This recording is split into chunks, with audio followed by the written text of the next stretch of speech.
ಕರ್ತನಲ್ಲಿ ಪ್ರೀತಿಯುಳ್ಳ ದೇವಜನರೇ, ಈ ಒಂದು ಸಮಯದಲ್ಲಿ ಕೃಪೆಯಿಂದಲೇ ರಕ್ಷಣೆ ಈ ವಿಷಯವಾಗಿ ದೇವರ ವಾಕ್ಯದ ಮುಖಾಂತರವಾಗಿ ನೋಡಿಕೊಳ್ಳೋಣ.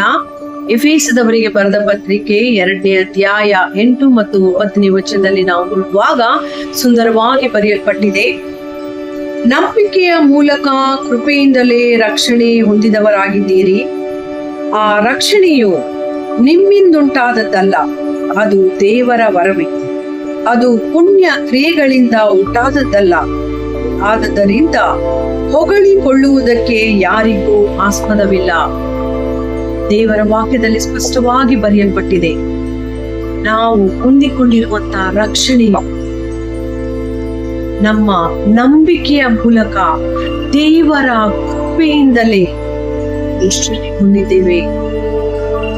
ಅದು ನಮ್ಮಿಂದ ಉಂಟಾದದ್ದಲ್ಲ, ನಾವು ಮಾಡಿರುವಂತ ಒಳ್ಳೆ ಕೆಲಸದಿಂದ ಉಂಟಾದದ್ದಲ್ಲ, ನಮ್ಮ ಪುಣ್ಯ ಕ್ರಿಯೆಗಳಿಂದ ಉಂಟಾದದ್ದಲ್ಲ. ಅದು ದೇವರ ವರವಾಗಿದೆ. ಆತನು ನಮ್ಮ ಮೇಲೆ ಕೃಪೆ ತೋರಿಸಿ ಕೊಟ್ಟಿರುವಂತ ವರವಾಗಿದೆ. ಆದ್ದರಿಂದ ನಮ್ಮ ರಕ್ಷಣೆಯನ್ನ ನಾವು ಕಾಪಾಡಿಕೊಳ್ಳಬೇಕಾಗಿದೆ. ನಮ್ಮ ನಂಬಿಕೆಯನ್ನ ಸ್ಥಿರಪಡಿಸಿಕೊಳ್ಳಬೇಕಾಗಿದೆ. ನಮ್ಮ ನಂಬಿಕೆಯನ್ನ ದೃಢಪಡಿಸಿಕೊಳ್ಳಬೇಕಾಗಿದೆ. ದಿನದಿಂದ ದಿನ ನಮ್ಮ ನಂಬಿಕೆಯನ್ನ ಹೆಚ್ಚಿಸಿಕೊಳ್ಳಬೇಕಾಗಿದೆ. ಇದರ ಮೂಲಕವಾಗಿ ನಾವು ನಮ್ಮ ರಕ್ಷಣೆಯನ್ನ ಕಾಪಾಡಿಕೊಳ್ಳಲು ಸಹಾಯವಾಗುತ್ತದೆ. ಪ್ರಿಯರೇ,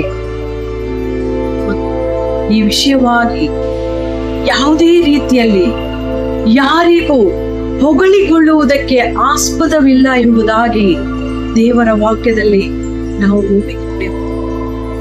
ಅನೇಕ ಸಾರಿ ನಾವು ಯೋಚಿಸ್ತೇವೆ, ನಮ್ಮ ಒಳ್ಳೆತನದಿಂದ, ನಮ್ಮ ಒಳ್ಳೆ ಕೆಲಸದಿಂದ, ನಮ್ಮ ಪುಣ್ಯ ಕ್ರಿಯೆಗಳಿಂದ ನಾವು ರಕ್ಷಣೆಯನ್ನ ಹೊಂದಿಕೊಂಡಿದ್ದೇವೆ ಎಂಬುದಾಗಿ. ಆದರೆ ದೇವರ ವಾಕ್ಯ ಈ ದಿನ ನಮ್ಮೊಟ್ಟಿಗೆ ಮಾತನಾಡುವಂತದ್ದಾಗಿದೆ. ನಾವು ಹೊಂದಿಕೊಂಡಿರುವಂತಹ ರಕ್ಷಣೆ ನಮ್ಮ ನಂಬಿಕೆಯ ಮೂಲಕ ದೇವರ ಕೃಪೆಯಿಂದಲೇ ನಾವು ಆ ರಕ್ಷಣೆಯನ್ನ ಹೊಂದಿಕೊಂಡಿದ್ದೇವೆ.